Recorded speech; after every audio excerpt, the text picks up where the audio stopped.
100 years ago, if we were to use those methods today, it would not be effective. It would be backwards. We would lose a lot of time, we'd lose a lot of energy.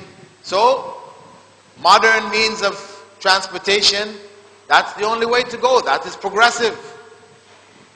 However, all of this is based, as I said, on the belief that Islam is a human product.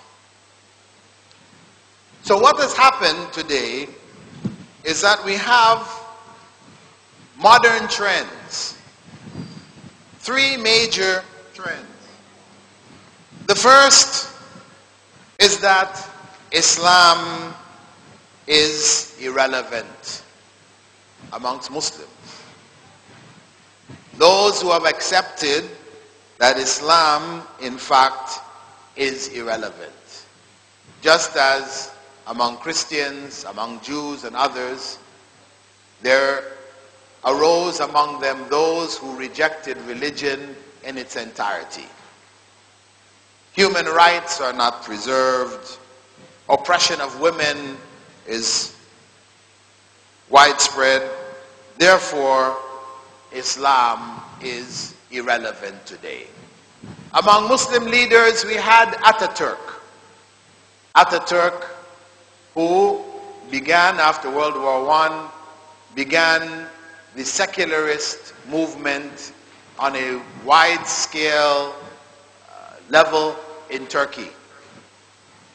Ataturk tried his best to eradicate Islam as we know it.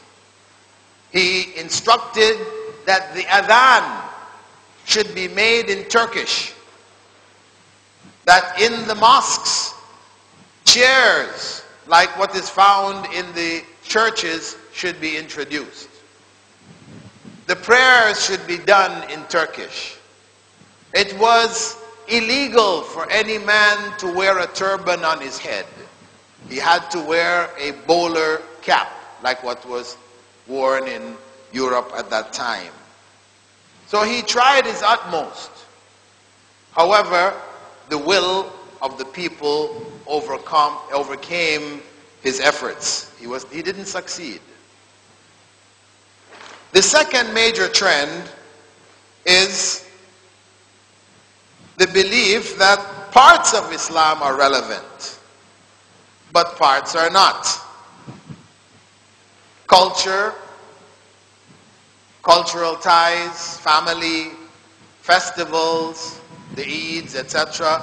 These are okay things. They bind people together. It's a societal interaction. They're good.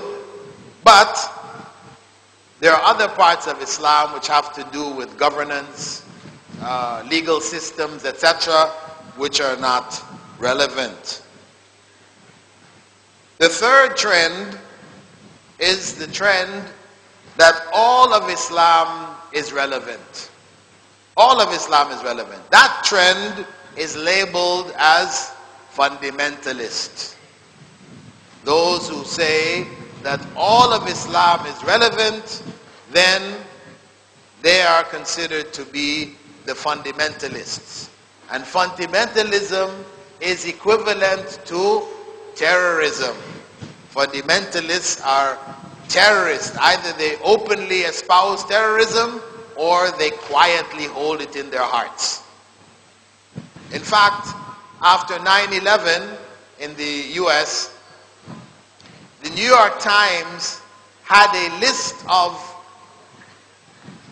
points by which one could identify a fundamentalist, a terrorist, a secret terrorist. Obviously, if he's blowing up the World Trade Center, you know he's definitely a terrorist. But if he's just walking around amongst you, he's a Muslim, how to distinguish between him and the moderate Muslims, right? They listed, number one on the list is he prays 5 times a day. This is one of the signs to know a fundamentalist. He prays 5 times a day. Number two, he fasts in the month of Ramadan, the whole month. Number three, he doesn't shake the hands of women. He won't shake. If a woman puts her hand out, he won't shake it. And the list went on to describe, in fact, a practicing Muslim.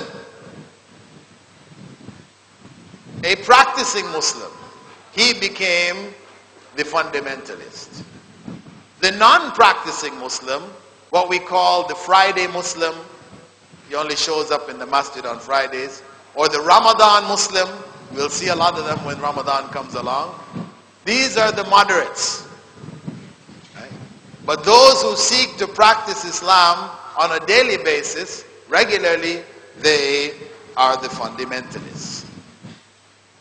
So, this view, a view which is shared not only by the Western analysts, but also by Muslims who, not knowing Islam properly, were defeated by Western thought, the globalized Western philosophy. So, what we find today, we have heard, we have seen a variety of attempts to reinterpret Islam. To reinterpret Islam. So we hear, for example, on some occasions, those who say that we need a feminine tafsir of the Quran. A feminine tafsir of the Quran. Why? Because all of the great scholars of tafsir, the mufassirun, they were all men. So when they interpreted the Quran, they interpreted it according to male preferences. So we need some females to interpret the Quran for us. Also, we had the call for female imams. Why shouldn't there be female imams? Why should it always be male imams? This follows the general trend which took place in Christianity, where priests who weren't allowed to marry at first were then allowed to marry when the Protestant movement arose in the 15th century. Priests could then marry. This was a change. Modernism. Then, in the 20th century, we had female priests. With the rise of feminism, we had female priests. So now we have female priests. And eventually, we even have homosexual priests. This is the latest trend. We now have homosexual priests who perform homosexual marriages. Men can marry men, women can marry women, and be good Christians, no problem. These are obvious corruptions. Sometimes the modernist movement is for the better. In the case of Hinduism, for example, where the religion required that a woman whose husband dies and he is burnt, his body is burnt, to release his soul, they said